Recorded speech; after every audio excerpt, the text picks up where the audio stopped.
start, so we are live. Okay, so good evening, everyone. It's a great pleasure to having you at the event and evening. So our first speaker is Dr. Pranab sir.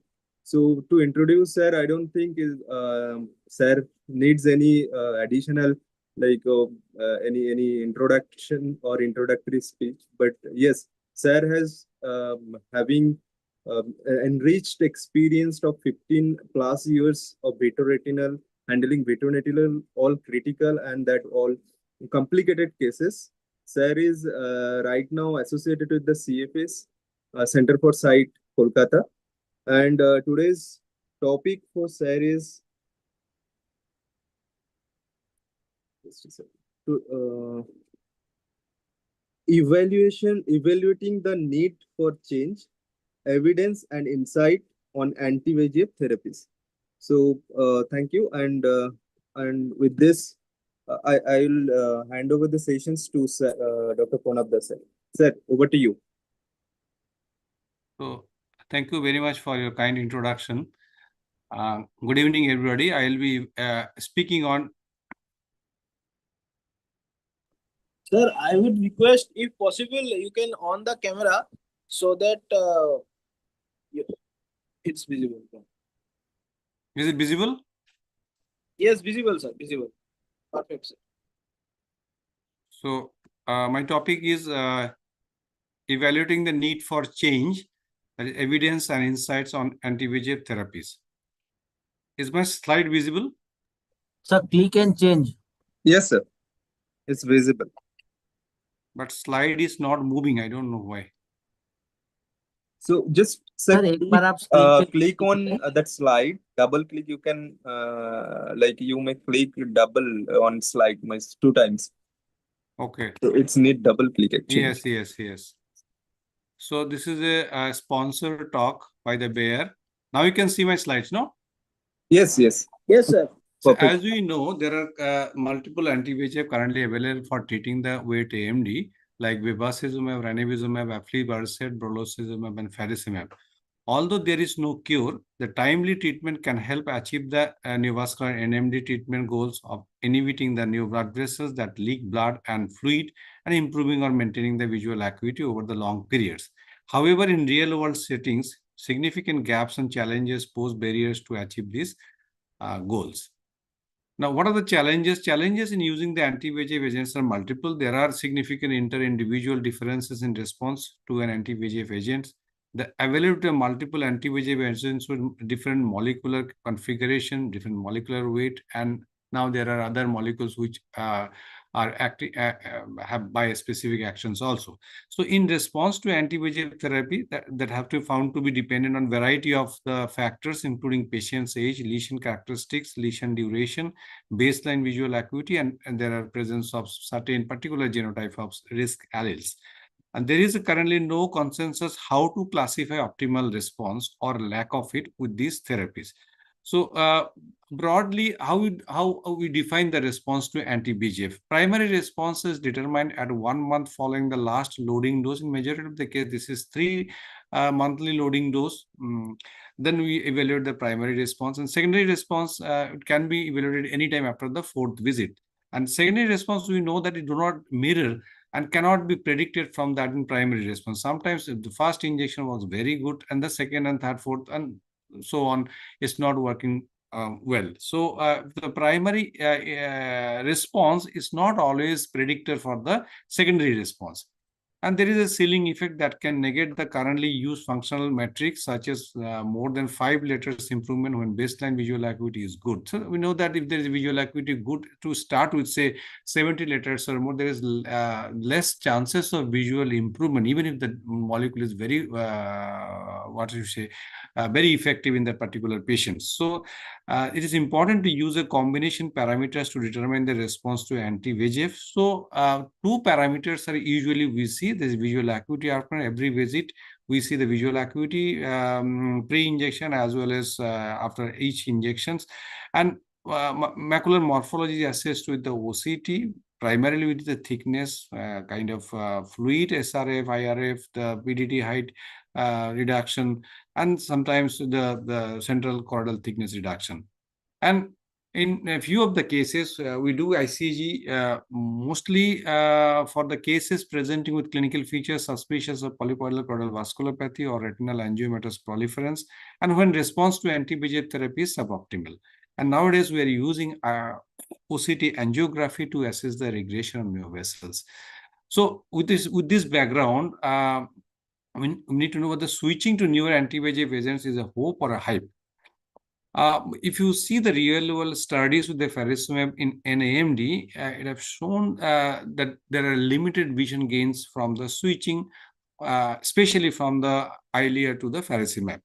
If you see in the this thing, if you see the treatment-naive patient, there is a significant improvement, say more than 8 letters of improvement, and in some cases it is 3.7 letters of improvement. But when it is switched from the aflibercept, only 2.2 letters improvement, or there is no improvement at all in the visual acuity in NAMD. This is a very important study by Kotauka et al., where they have shifted 130 eyes previously treated with the aflibercept and then treated with the faricimab. At 4-week intervals, they have given 4 injections and followed by minimum 8-week intervals.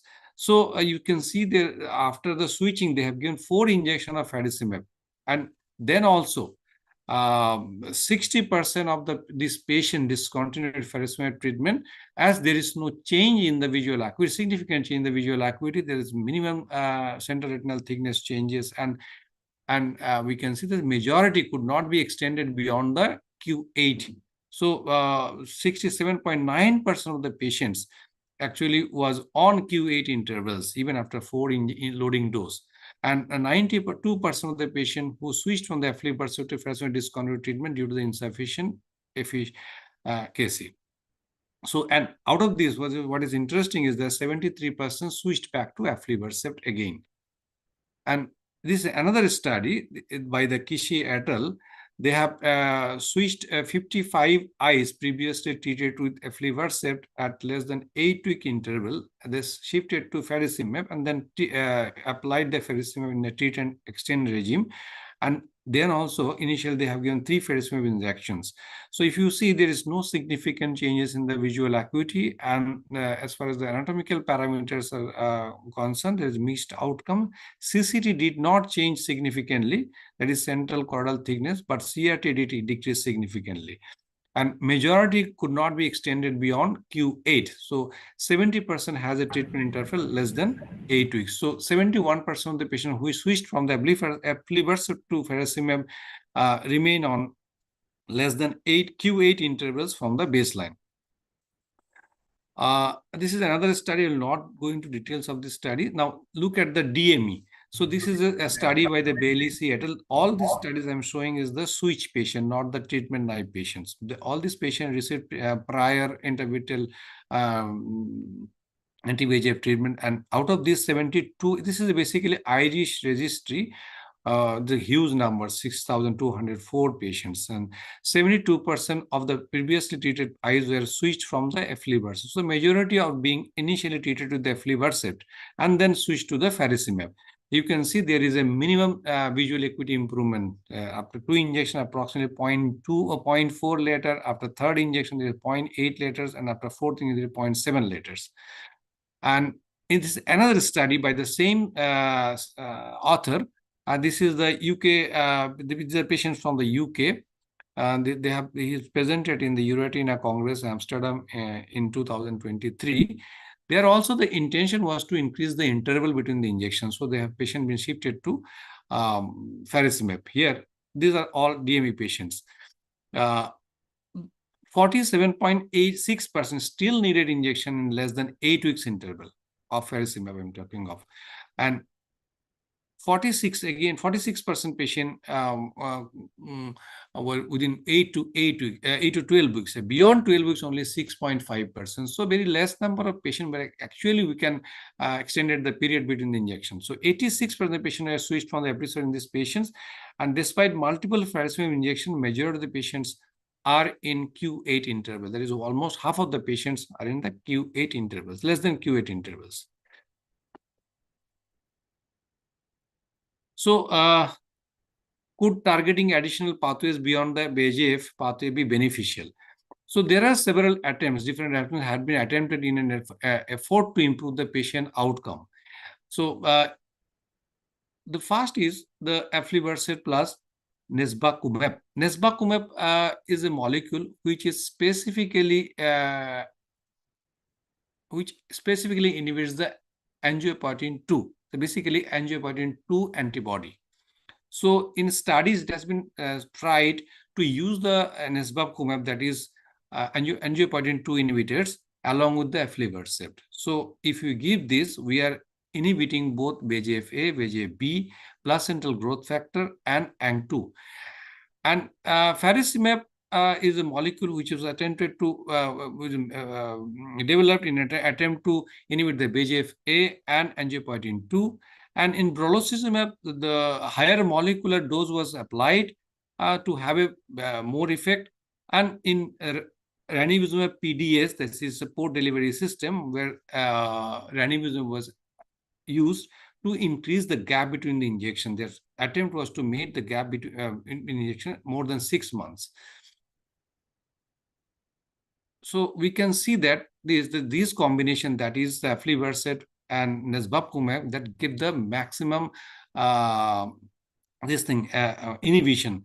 As far as the molecule is concerned, we can see VEGF-A, VEGF-B, placental growth factor, as well as ANG2.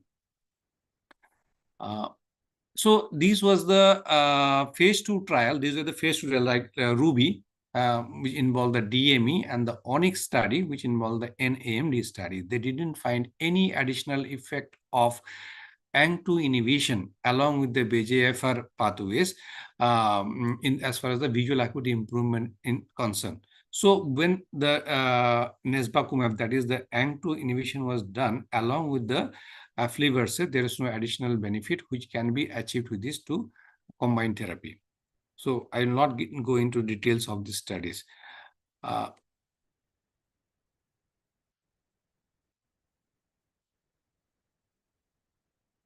So as we know, this faricimab got approval on the basis of Tanaya-Lawson in NAMD and eosamide and RHINE studies. So it was found to be non-inferior to aflibercept 2 milligram for mean visual acuity change in all these studies.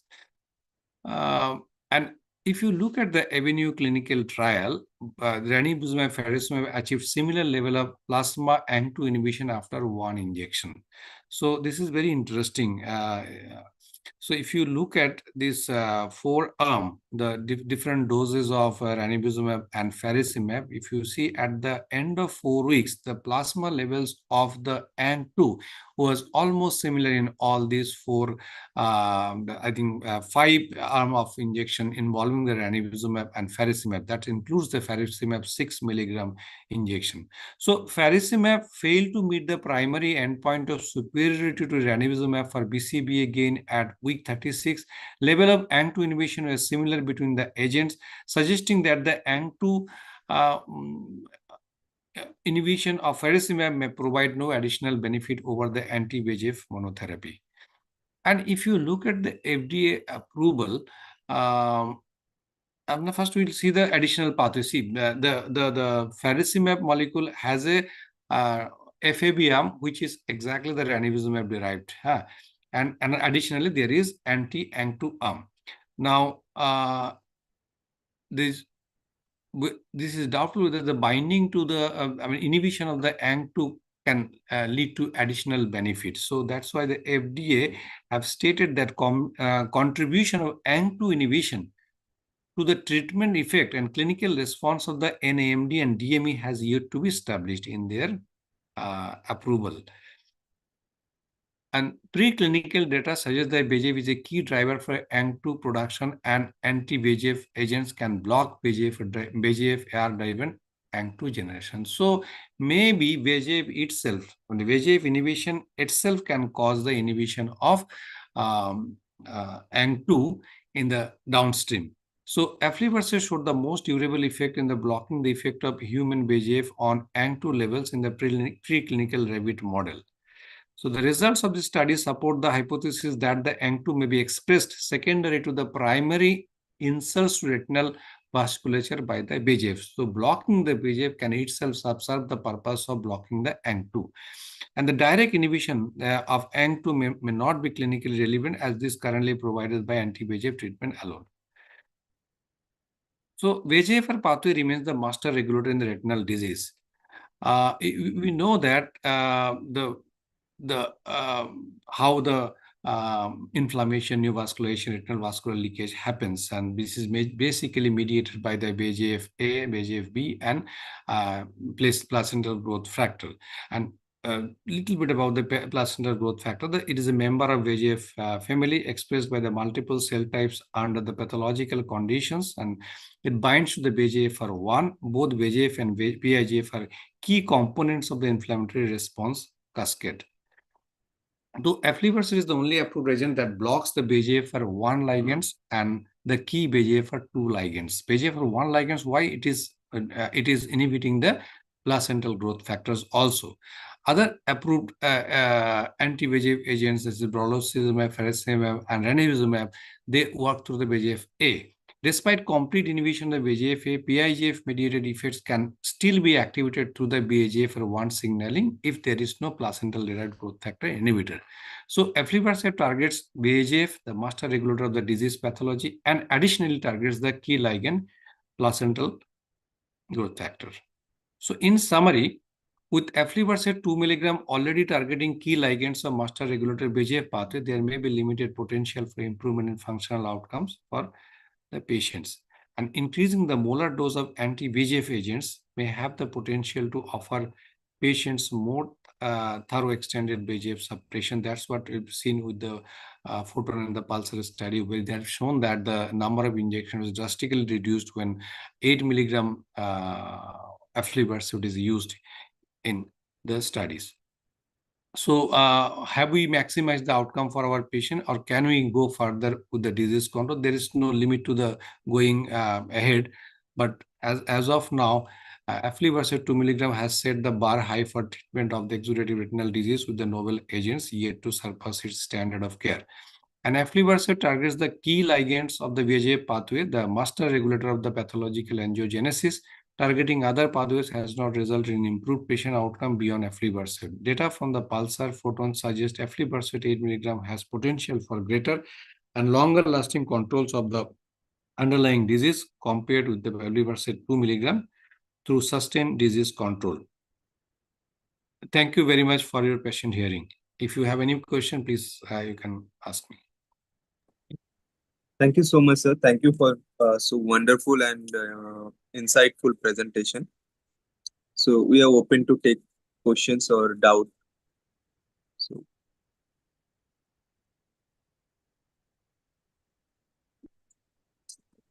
I think Rishikesh, we can continue with the talk, and later on we will have a 10-minute panel discussion time. That time. Okay. Yeah. Okay, great. So our next speaker is Dr. Antarlin Ghoshal. Dr. Antarlin Ghoshal sir pursued his MBBS from North Bengal Medical College after he has finished the DNB ophthalmology and pursued his fellowship in Veteretina from Sushrut Eye Institution and currently practicing in Sushrut only. Sir will talk with the subject aflibercept treat and extend long-lasting benefit and reduce treatment frequency in AMD. Over to you, sir. Hi, good evening, everyone. Am I audible properly? Yes, sir. Sure. So I'm sharing my screen now.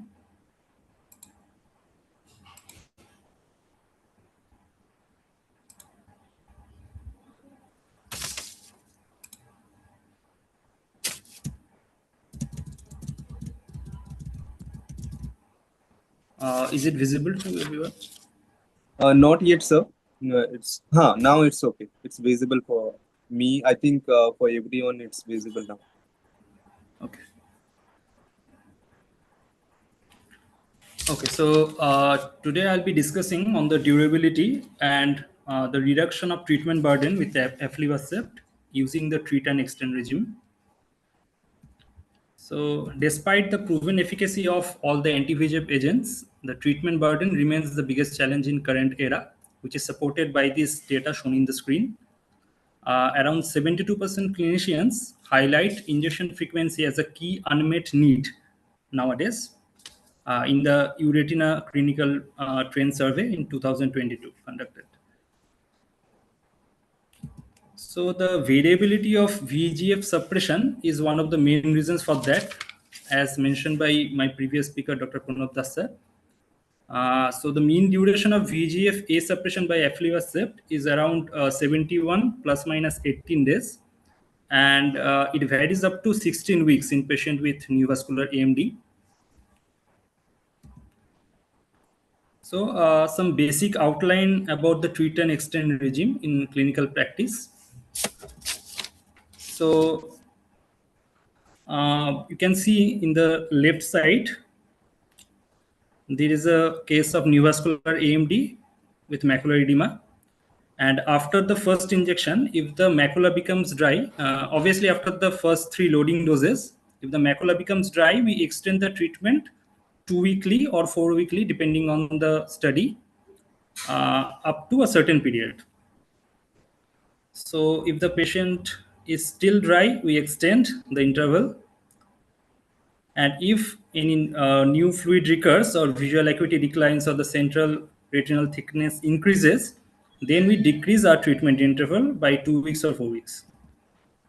So that is basically the outline of the treat and extend regime.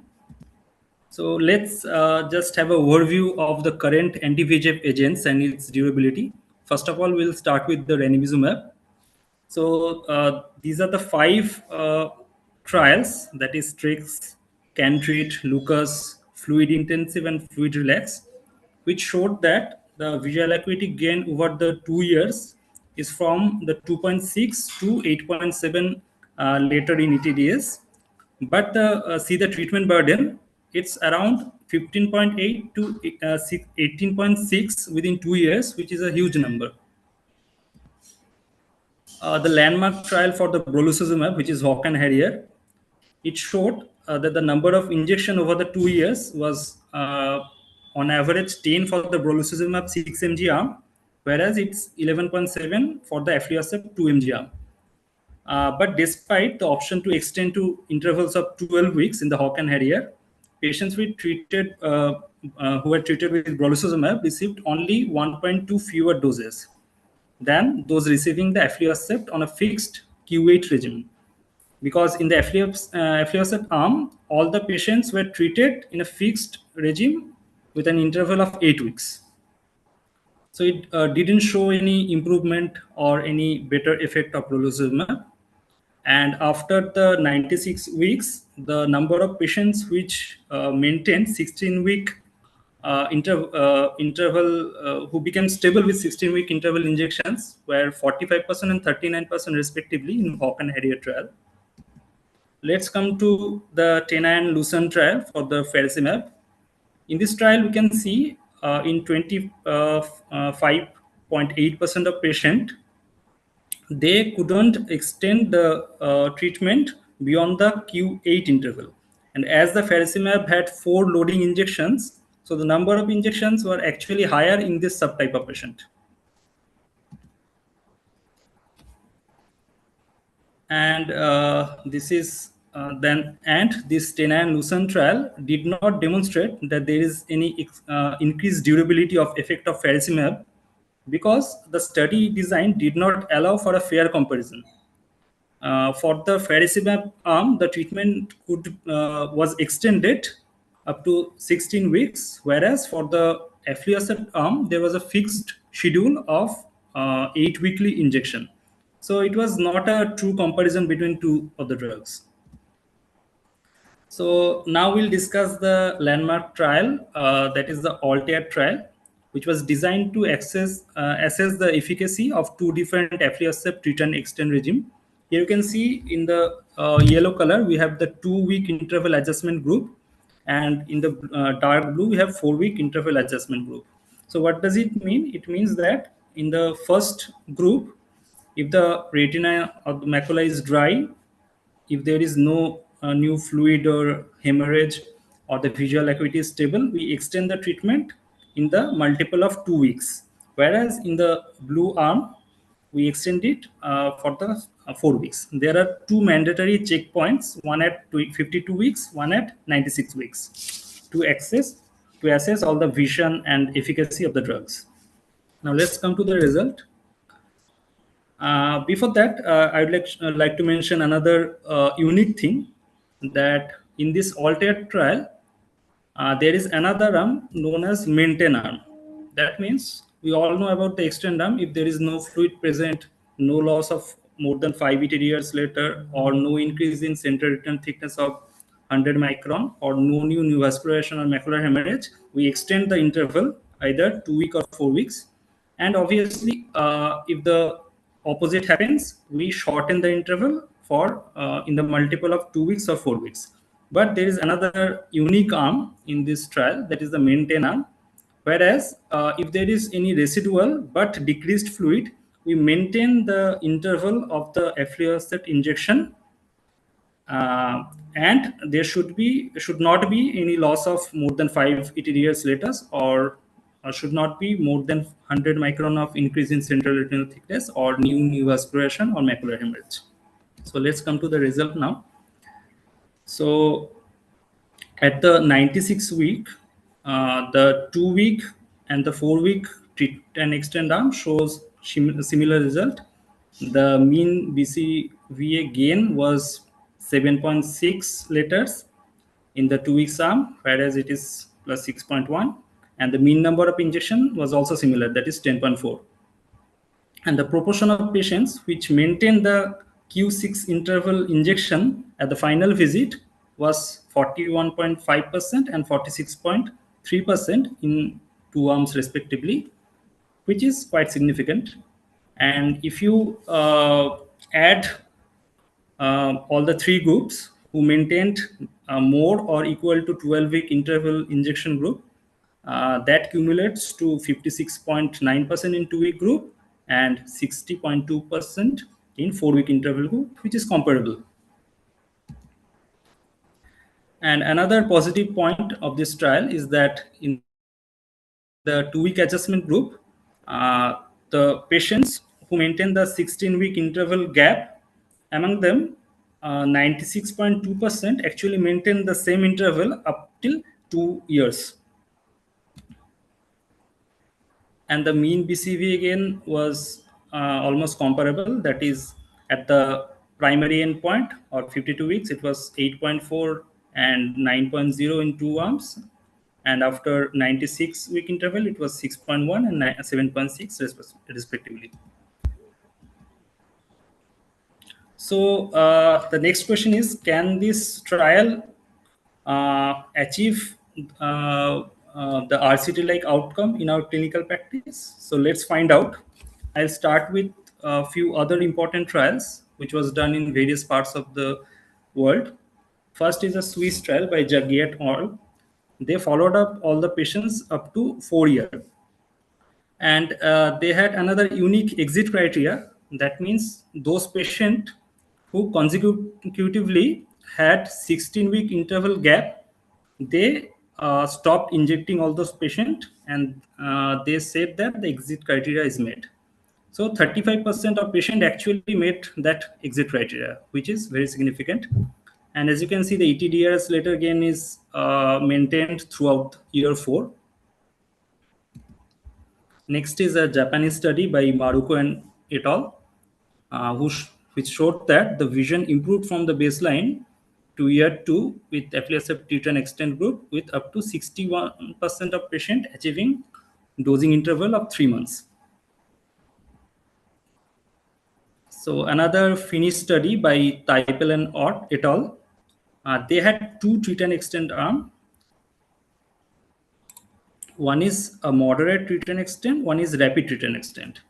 So in moderate treat and extend, they actually extended the dosing interval with a multiple of 1 week up to 12 weeks. Whereas in the rapid treat and extend arm, they directly increase the treatment interval up to 8 weeks, then 2 weekly up to 16 weeks. So the mean number of injection over 2 years was quite similar in two arms, that is 14.1 and 11.6, and which is also very less as compared to other anti-VEGF agents. And at year 2, 46 and 67% of patients, respectively, in these arms were being treated at an interval of 12 weeks. So next is another Japanese study by Itagaki et al. So they showed that up to 75.3% eyes actually achieved dosing intervals of 3 months, that is to 12 weekly, after 3 years of proactive treat and extend protocol with aflibercept. These are few another studies done in various parts of Europe. So the wealth of real-world experience indicates that a proactive treat and extend regime with aflibercept 2 mg can provide RCT-like outcomes, which is shown in the ALTAIR trial in routine clinical practice in patients with neovascular AMD. So of all available anti-VEGF agents, the aflibercept has the most diverse range of binding to the VEGF receptors like VEGF receptor 1 ligands, 2 placental growth factor, and etc. So, and as supported by the wealth of data, aflibercept 2 mg has been shown to deliver improved long-term outcome and obviously significant visual gains with interval of 4 weekly to 16 weekly, while tolerating some residual fluid and reducing the treatment burden. So in AMD, we are not just treating disease, we are managing a lifelong journey for the patients, and that durability makes that journey sustainable, which is valid for aflibercept. Thank you so much.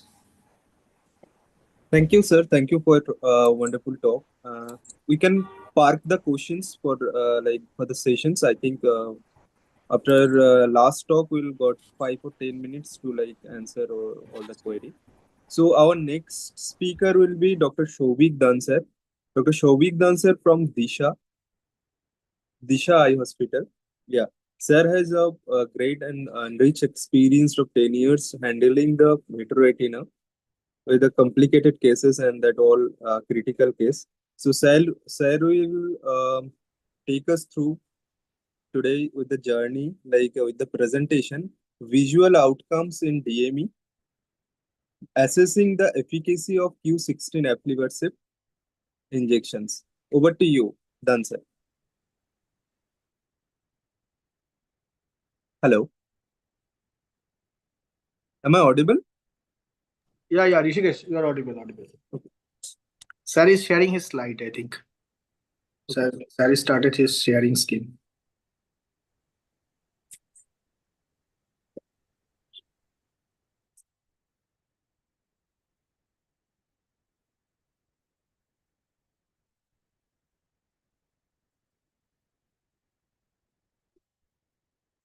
Hello. Yeah, you're audible, sir, but your share is your screen is showing that it has started screen sharing. Screen is buffering, sir. I think you are facing a network issue.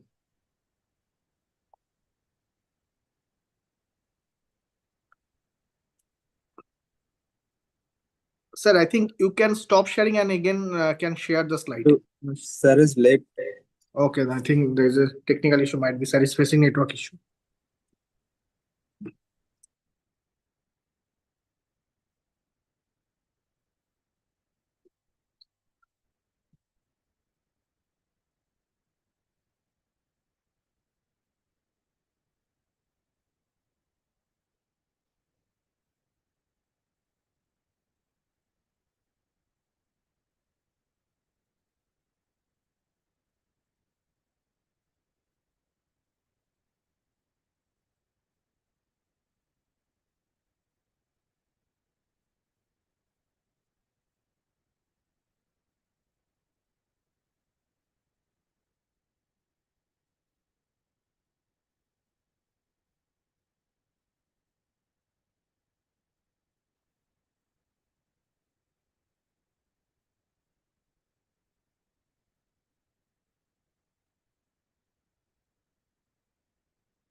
Sir technical issue হচ্ছে নাকি sir? Technical issue হচ্ছে, আমার হচ্ছে network চলে যাচ্ছে। ওকে, আমি try করছি করতে। ঠিক আছে ওকে।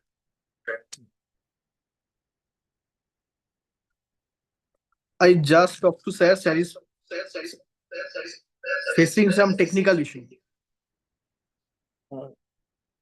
Sir is facing some network issue, so Okay. he's trying to join as soon as possible. Yeah, sir has joined. Yeah. Am I audible? Yes, sir, Sir, you're audible. you are audible and your video is also on, sir. It is working properly. Yeah, yes, screen is also visible, sir.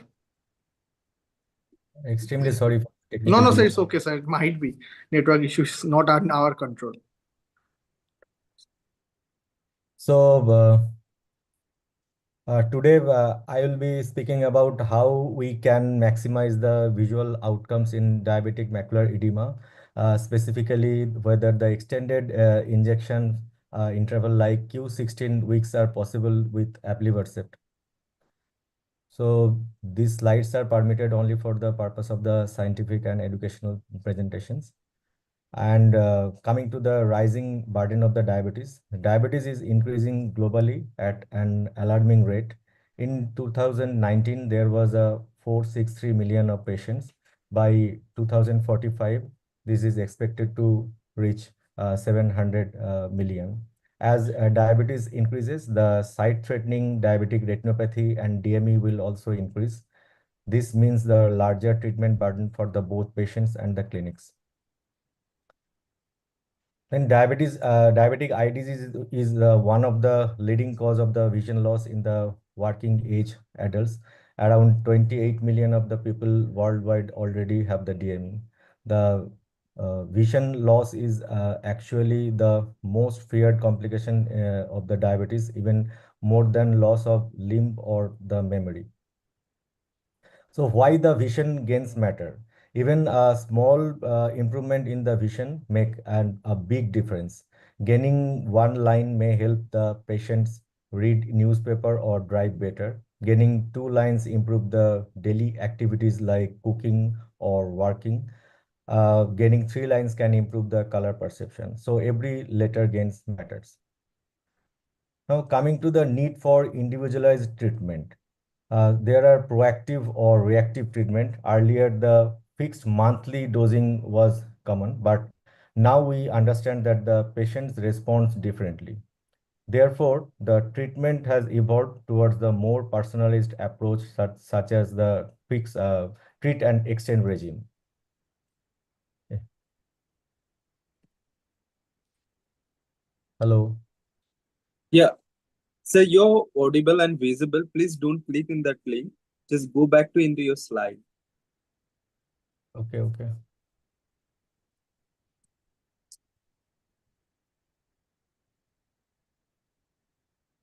Just minimize that window, sir.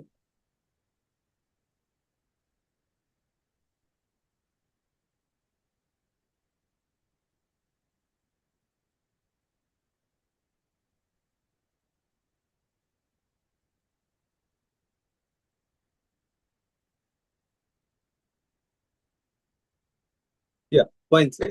Yeah, it's live right now. Okay.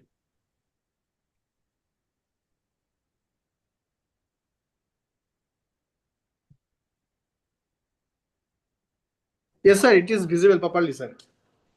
You can start now.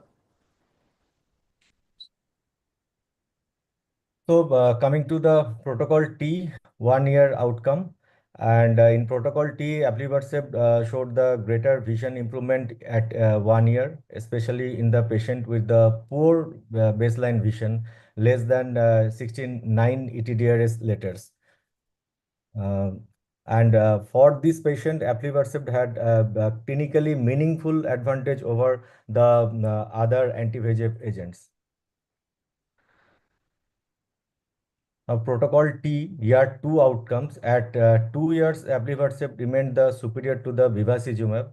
The difference with the ranibizumab reduced over the time, but in patient with the worse starting vision, the aflibercept maintained the better overall visual gains. the international guidelines, they actually showed because of this evidence, they recommended the aflibercept as a first line treatment in the DME patient with BCVA below 16.9 letters. In real world practice, nearly 2/3 of the patient actually present with the vision in this range. The aflibercept has been studied extensively in the multiple DRCR protocols, including the protocol T, protocol V, protocol W, protocol AC, and this shows the strong clinical confidence in this molecule. Now coming to the VIOLET study, the long-term maintenance, the study actually evaluated the patient after the intensive 1-year treatment. It showed that the vision gain achieved initially were maintained long-term, even with the extended dosing interval. Importantly, the treatment burden was reduced. Now coming to the another study, that is a VBIM study, treat and extend. At 2 years, around 25% of the patient gained the 15 letters or more. Mean vision gain was maintained and injection frequency reduced to year 2. Hirano et al. Up to the 16 weeks. In this study, the interval actually extended up to the 16 weeks. Majority of the patient achieved 16-week interval and vision gain maintained over 2 years with the reduced injection burden. Then coming to another study, that is a JED study. After the 5 loading dose, the interval extension was done. At 1 year, the mean gain was 8.3 letters. 89% actually patient reached the 12-week of interval, and many patients achieved the disease stability early. So can patient reach Q12 or Q16? Across the prospective studies, many patients were able to reach 12-week or longer interval after proactive 1-year treatment. This supports the concept that the extended dosing is achievable in selected patient. So coming to the safety profile, aflibercept has been used over 10 years in the real world. Over 56 million doses have been used, and more than 8 million of patient. It has more than 8 million of the patient, and here is the very low rates of the endophthalmitis or vasculitis or intraocular inflammations. So to summarize, diabetes and DME burdens are rising. Early intensive treatment gives maximum visual gain. Aflibercept shows the strong benefits, especially poor baseline vision. Treat and extend regime allows the reduction of the treatment burden. Many patients can achieve 12 to 16-week interval, and early treatment plus good systemic control helps the maintain vision long term. Thank you for your kind attention. So thank you so much, sir. Thank you, Shobik sir. So I think we are open to take any doubt from any of the session, like last 3 sessions. So do we have any doubt? So if so, we can happy to like address those doubts with all our speakers.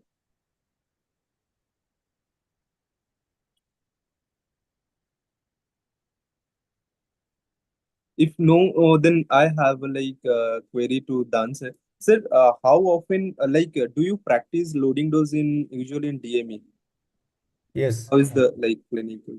So with the loading dose, how is the maximum extension with patients in DME and with aflibercept? I actually give 3 loading dose with the interval of 1 month.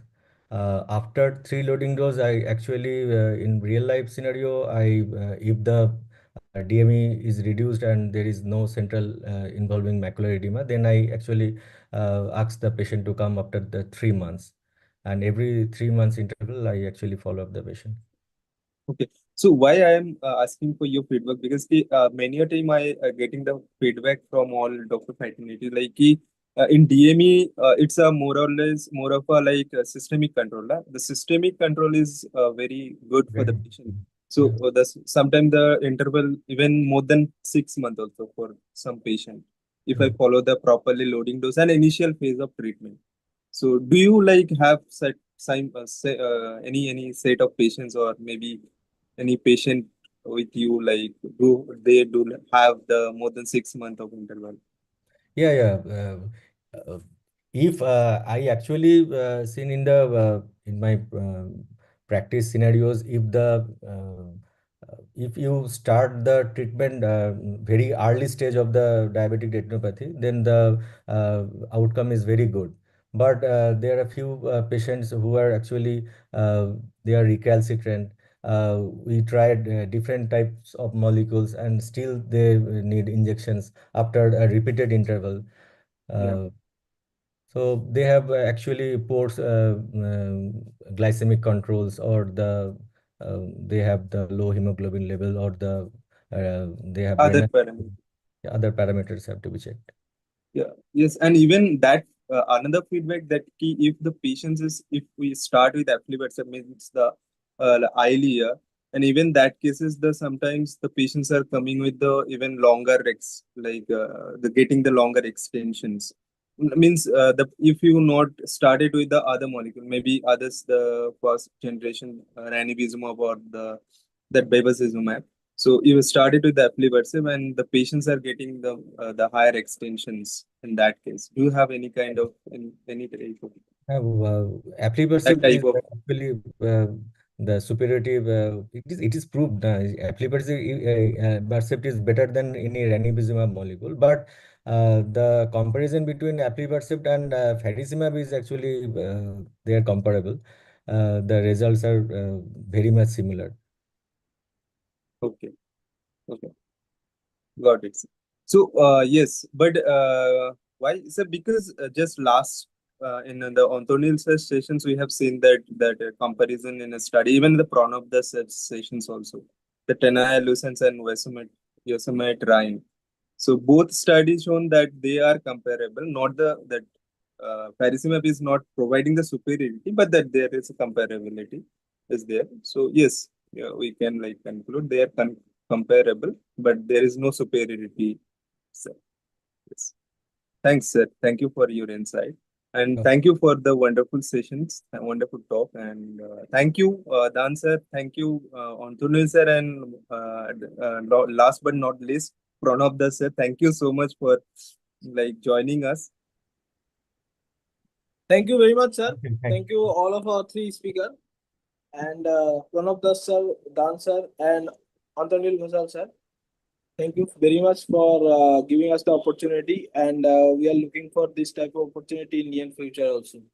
Thank you, everyone. Good so night, much. sir. Thank you, everyone. Good Thank night. you. Thank you, sir. Thank you Thank for you. arranging such a nice meeting. Again, thanks to all our respected speakers, and thanks our audience for this wonderful meeting, wonderful session, and for your valuable time, sir. Thank you, sir. Thank you. Good night. Good night.